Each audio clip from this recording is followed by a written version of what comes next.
Esse é o Yin e Yang. Ele é formado de uma área branca, uma área preta. A área preta inclui a área branca inclui a área preta. Esse é um dos símbolos mais famosos do esoterismo. E existe uma verdade que a gente não consegue mudar sobre o Yin e Yang, que é o fato de que ele tem um lado preto. E não importa o que a gente faça, não importa o que a gente queira, não importa o que a gente acredite, o lado preto está lá no Yin e Yang. Quando a gente fala de claro e escuro, nós podemos estabelecer uma dualidade básica que também é inevitável, que é a dualidade entre bem e mal. E nós podemos fazer perguntas se já existiu algum ano na história da humanidade, desde que a gente estava lá na pré-história, sem linguagem, sem civilização, até 2015, se já existiu algum ano da história da humanidade onde não houve mal.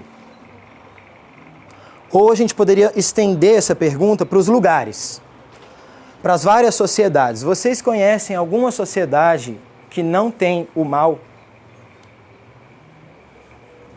Vocês conhecem alguma pessoa que não tem o mal, que não seja hipócrita? Então, essas perguntas simples mostram pra gente o quanto isso faz parte da realidade.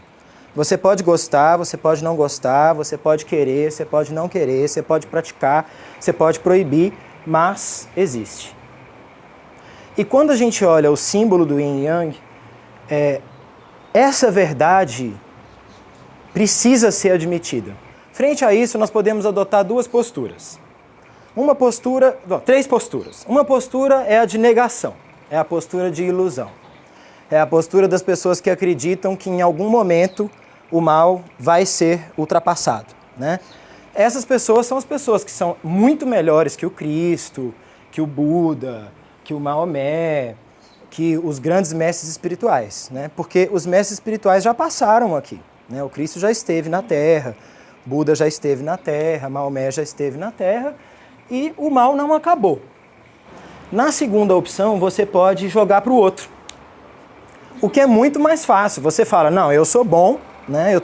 Comigo está tudo resolvido, e o problema é ele, é ela, é ele. Aí você pode apontar o dedo, você pode usar, por exemplo, seu racismo, ou você pode usar seus preconceitos religiosos para jogar o mal no outro. Agora, a terceira opção é muito difícil, que é justamente a história de você admitir que o mal não está em lugar nenhum, ele está dentro de você, né? É você que faz o mal todos os dias. Bom, então vocês também têm inveja, vocês também têm ciúme, vocês também têm vontade de matar o vizinho, vocês também têm todos esses sentimentos negativos. Vocês podem aceitar conviver com eles ou não, mas isso existe, né?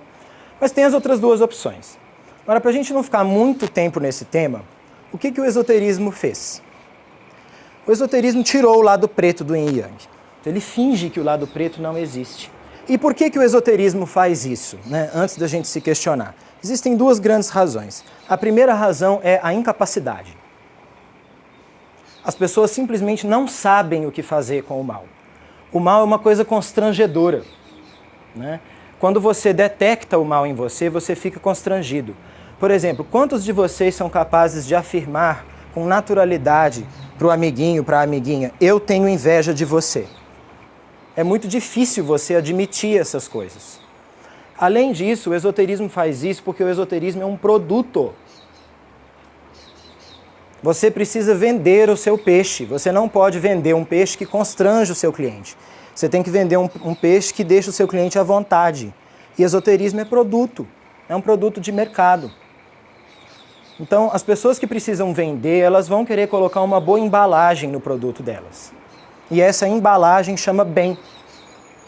Então eu vou construir coisas que são só boas. Não importa se essas coisas não são reais. Não importa se você não consegue encontrar essas coisas no planeta. Desde que você tenha o direito de se enganar acreditando que existe uma coisa que é 100% boa, tudo bem. Porque isso significa que você vai comprar aquele produto.